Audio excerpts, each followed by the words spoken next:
Hello everyone. आज के lecture में हम देखेंगे packing in 3 dimensions. Previous lecture में हमने पैकिंग इन 2 डायमेंशन को देखा था कि वो किस तरह से होती है, but in reality her cheese 3 dimension में ही एग्जिस्ट करती है।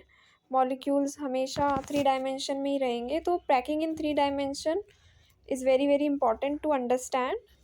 And close packing in 2 dimension का क्या यूज़ था, उसका हमें देखना था कि अरेंजमेंट कैसे होता है, कोऑर्डिनेशन नंबर क्या होता है। सिर्फ वो उस वे में हेल्पफुल है।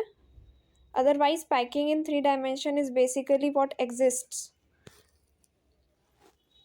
सो पैकिंग इन 3 डायमेंशन, इसमें 2 टाइप से पैकिंग हो सकती है। अब आप खुद सोचो, या तो एक स्फेयर के ऊपर हम एक और स्फेयर रखते हैं, एक क्लोज पैकिंग के ऊपर दूसरी क्लोज पैकिंग रखते हैं। लाइक जैसे इस इमेज में देखो, स्क्वायर क्लोज पैकिंग है, जस्ट इसके ऊपर एक और इसी के जैसी लेयर रखते हैं हम।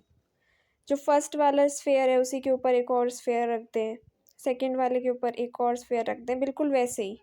या दूसरा तरीका क्या हो सकता है कि जो फर्स्ट वाली लेयर है उसके वॉइड्स में हम दूसरी लेयर को रखते हैं।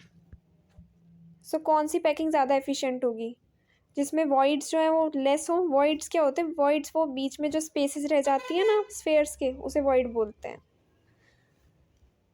सो एफिशिएंट पैकिंग तो वो है जो कम से कम स्पेस ले और क्लोजली पैक्ड हो स्ट्रक्चर, ताकि वो टूटे ना जल्दी से। जितनी ज़्यादा उसमें वॉइड्स होंगे उतनी जल्दी वो स्ट्रक्चर के टूटने के चांसेस रहेंगे, उतनी वो पैकिंग कम एफिशिएंट होगी। सो स्क्वायर क्लोज पैकिंग में भी 2 टाइप से हो सकता है, या तो स्फेयर के ऊपर स्फेयर रखें या स्फेयर के बीच में जो गैप है उनके ऊपर स्फेयर रखें। सो इसका भी हम एक इमेज की उससे समझते हैं।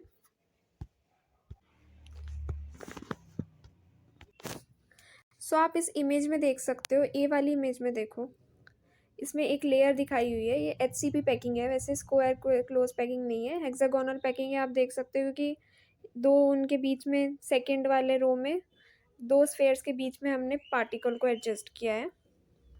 तो इसमें पैकिंग कैसे की गई है, बी वाली इमेज में देखो, पार्टिकल्स ऑफ लेयर ए सबसे पहले नीचे जैसे थे वैसे ही हैं। उसके बाद में पार्टिकल्स ऑफ लेयर बी वो कहाँ पे अरेंज किए गए हैं? जहाँ जहाँ पे वॉइड्स थे ए लेयर के, उसके ऊपर पार्टिकल्स ऑफ बी लेयर हमने अरेंज किए हैं। जैसे कि आप देख सकते हैं यहाँ पे वॉइड डी, वॉइड सी। यहाँ पे 2 तरह के वॉइड्स फॉर्म होते हैं, एक तो ट्राइंगल जिसका अपर एपेक्स है, एक तो स्ट्रेट ट्राइंगल की शेप में, एंड एक होता है डाउनवर्ड ट्राइंगल की शेप में वो हम देखेंगे अभी आगे। तो इन दोनों कोई सा भी वॉइड है, हमने उसके ऊपर दूसरी लेयर को प्लेस किया है। वॉइड्स के ऊपर हमने लेयर बनाई है, सिंपल सी बात ही है। वॉइड्स के ऊपर हमने दूसरा स्फेयर रखा है। So this packing is very efficient, और इसी तरह से पैकिंग होती है 3 डायमेंशन में। वॉइड्स के ऊपर हम एक और स्फेयर रखते हैं, तभी वो सॉलिड जो है वो अपनी शेप रिटेन कर पाता है, अदरवाइज वो जल्दी ब्रेक हो जाएगा, तो वो एफिशिएंट पैकिंग नहीं होगी। सो इसी चीज़ को अगर हम लिखने लगे तो ऐसे लिखेंगे, इफ़ द लेयर बी, यानी कि जो सेकंड लेयर है, is placed over layer A in such a way that the spheres of layer B sit just above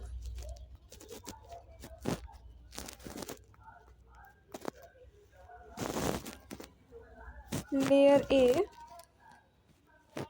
सो इससे क्या होगा? इससे ये होगा कि voids of both layer will lie over each other। मतलब जो फर्स्ट लेयर में voids जहाँ पे फॉर्म हो रहे हैं, सेकंड लेयर में भी फॉर्म होंगे, void स्पेस जो है वो इंक्रीज हो जाएगी, and hence void space will be increase।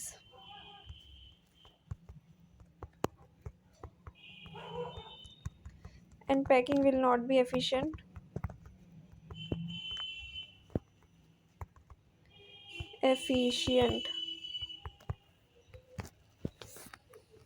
अगर हम लेयर बी को ए के ऊपर ही प्लेस कर देंगे, वही वाली बात है, फिर से बता रही हूँ। सो जो वॉइड्स हैं वो दोनों लेयर के एक दूसरे के ऊपर ही लाया करेंगे। जब स्फेयर से एक दूसरे के ऊपर आ रहे हैं तो उनके बीच का गैप भी तो वहीं आएगा। लाइक इस पिक्चर में ही देख लो आप, जहाँ पे ये फर्स्ट स्फेयर है,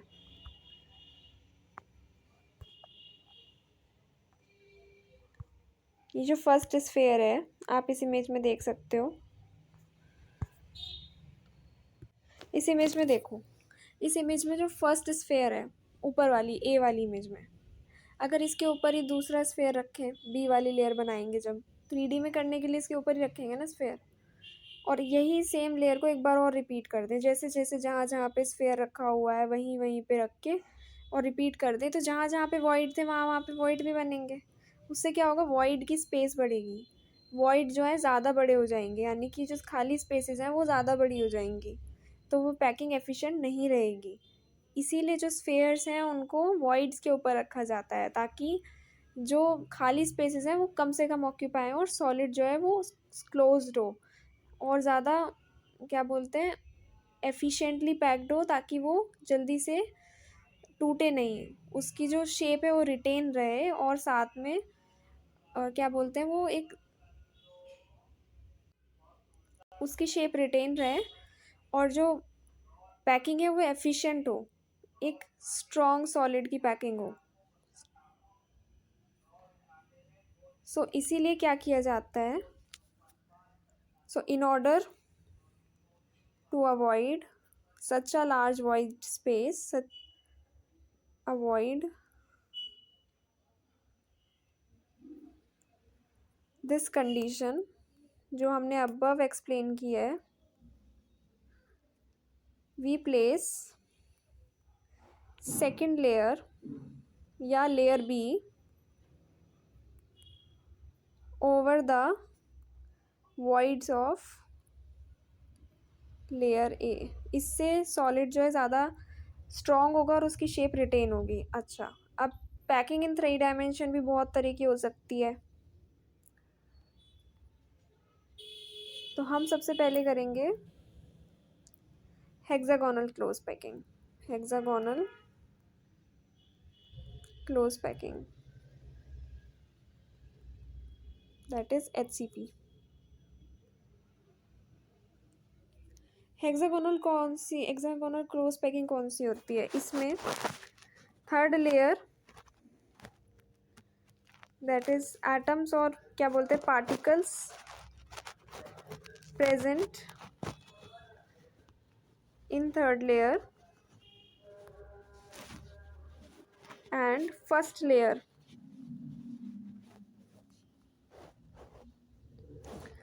lies vertically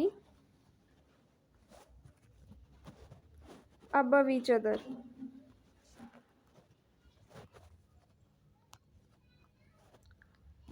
ठीक है, अच्छा इसको एक इमेज से समझते हैं। सो आप इस इमेज में देखो, इसमें particle layer A, first layer देखो ए वाली, इसमें 6 पार्टिकल्स हैं, 1 2 3 4 5 6। और थर्ड लेयर देखो, उसके पार्टिकल्स एक दूसरे के अबव हैं बिल्कुल। इसके आगे के ए लेयर के आगे के 2 पार्टिकल्स जो हैं थर्ड लेयर के आगे के 2 पार्टिकल्स के साथ कोइंसाइड कर रहे हैं। वेयर सेकेंड लेयर के जो पार्टिकल्स हैं वो वॉइड ऑक्यूपाई करते हैं, किसका, फर्स्ट और थर्ड लेयर के वॉइड ऑक्यूपाई कर रहे हैं, तो ये एफिशिएंट भी है और इसमें फर्स्ट और थर्ड लेयर के पार्टिकल्स कोइंसाइड भी कर रहे हैं और ये स्ट्रक्चर रिपीट करेगा अपने आप को, यानी कि इसके पास सेकेंड और फोर्थ लेयर जो है वो अपने आप वो पार्टिकल्स जो होंगे वो एक दूसरे के वर्टिकली अबव होंगे, फिर थर्ड और फिफ्थ लेयर में पार्टिकल वर्टिकली अबव होंगे। इस तरह से हेक्सागोनल क्लोज पैकिंग बनती है 3 डायमेंशन में। ये हमें इस एग्जांपल के उससे भी दिखाया गया है, A B A B A B A, इस तरह से। इस वाली इमेज में भी देख सकते हो आप, सी वाली इमेज में, कि ए पार्टिकल, ए वाली लेयर के पार्टिकल्स, फिर थर्ड लेयर में ए वाली लेयर के पार्टिकल्स, फिर फिफ्थ लेयर में ए वाली लेयर के पार्टिकल्स, ये सब एक दूसरे के वर्टिकली अबव हैं। फर्स्ट वाला पार्टिकल थर्ड लेयर के वर्टिकली अबव है, थर्ड वाला पार्टिकल 5th लेयर के वर्टिकली अबव है, तो एक दूसरे के साथ इस तरह से अरेंज है। इसको बोलते हैं हेक्सागोनल क्लोज पैकिंग। ये समझना ज़्यादा इंपॉर्टेंट है कि ये कैसे होती है। इसमें डेफिनेशन वगैरह नहीं आएंगे एग्जाम्स में ज़्यादा। ओके, अच्छा, कोऑर्डिनेशन नंबर इन HCP क्या होता है? Coordination number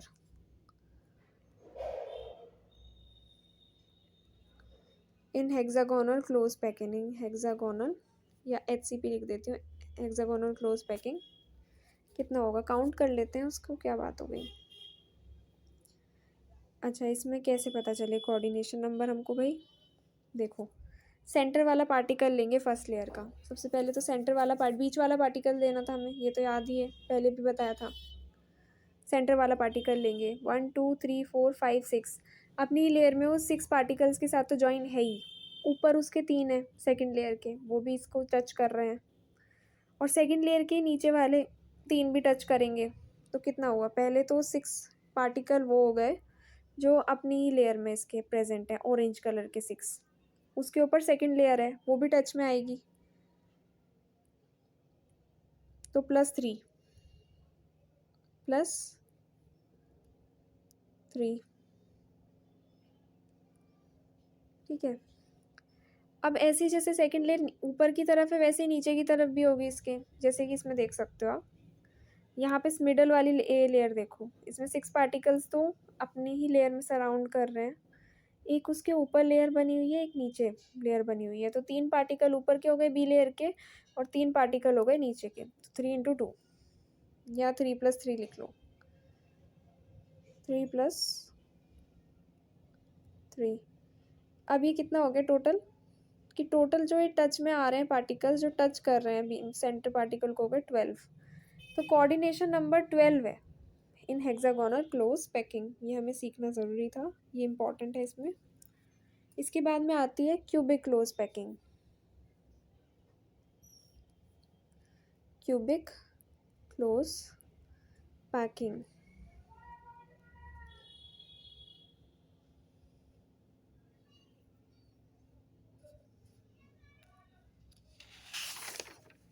so cubic close packing कैसी होती है, तो आप इस इमेज में देख सकते हो क्यूबिक क्लोज पैकिंग में क्या क्या होता है। Here you see the second layer and third layer. इसमें देखो बी और सी लेयर जो है वो इस तरह से बनाई गई है कि लेयर बी में जो ऑक्टाहेड्रल वॉइड्स हैं उनके ऊपर सी लेयर के पार्टिकल्स हमने अरेंज किए हैं। अच्छा, इसका मतलब क्या हुआ, अब ऑक्टाहेड्रल वॉइड्स क्या होते हैं? सबसे पहली चीज़ तो ये, अब आप देखो इसमें ऑक्टाहेड्रल वॉइड्स के लिए ये तो है, जैसे ये हेक्सागोनल क्लोज पैकिंग का एग्जांपल था, इसमें ट्रायंगुलर शेप आ रही है, ये तो होते हैं ट्रायंगुलर वॉइड्स। तो इनके ऊपर जब प्लेस करते हैं हम स्फेयर्स को, तो वो बनती है हेक्सागोनल क्लोज पैकिंग, जो कि हमने इसमें देखा, इमेज में भी देखा यहाँ पे। अब हमको जानना है कि ऑक्टाहेड्रल वॉइड कौन से होते हैं। ये वाली स्क्वायर क्लोज पैकिंग आप देख रहे हो, इसके उसमें कैसे 4 साइड्स बन रही हैं, ये होते हैं ऑक्टाहेड्रल वॉइड्स। तो जब ऑक्टाहेड्रल वॉइड के ऊपर हम पार्टिकल्स अरेंज करते हैं लेयर के, तो उसको बोलते हैं क्यूबिक क्लोज पैकिंग। ये FCC अरेंजमेंट को रिजेंबल कर रहा है, देखो। तो FCC में फेस सेंटर्ड क्यूबिक अरेंजमेंट में, या CCP में, यानी कि क्यूबिक क्लोज पैकिंग में एक टाइप से अरेंज होते हैं। FCC क्या है? FCC क्रिस्टल का यूनिट सेल के बारे में हमने पढ़ा है, पर वो यूनिट सेल भी तो रिपीट होते हैं लैटिस बनाने के लिए, तो उसमें इस तरह की पैकिंग होती है, यानी कि FCC वाली पैकिंग होती है। तो इसको CCP भी बोलते हैं, क्यूबिक क्लोज पैकिंग। क्यों?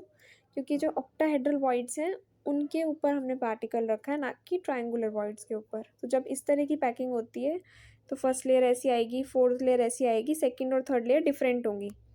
सेकेंड और थर्ड लेयर इसमें एक दूसरे के अपोजिट होंगी। ध्यान से देखो सेकेंड लेयर कैसे बन रही है, पहले पीछे की तरफ 3 पार्टिकल हैं, फिर 2 पार्टिकल आगे की तरफ, और सबसे आगे 1 particle. In the case of third layer उल्टा है, 3 आगे की तरफ है, फिर 2 बीच में, फिर 1 सी में। इस तरह से होती है CCP packing. I hope you like the video. And you get the concept of cubic close packing and hexagonal close packing. इसके बाद मैं आगे का पढ़ाऊँगी आपको, बट आई रियली वॉन्ट कि आप सभी इसका कोऑर्डिनेशन नंबर मेरे को बताएं कि कोऑर्डिनेशन नंबर कितना होगा इस इमेज के through in the comment section below, so that I may get an idea कि आपको कितना समझ आ रहा है। नहीं आ रहा है तो मैं थोड़ा और अच्छे से समझाने की कोशिश करूँगी। Thank you so much for watching the video. If you like the video please do to subscribe to my channel and hit the bell icon for more such updates. Thank you so much.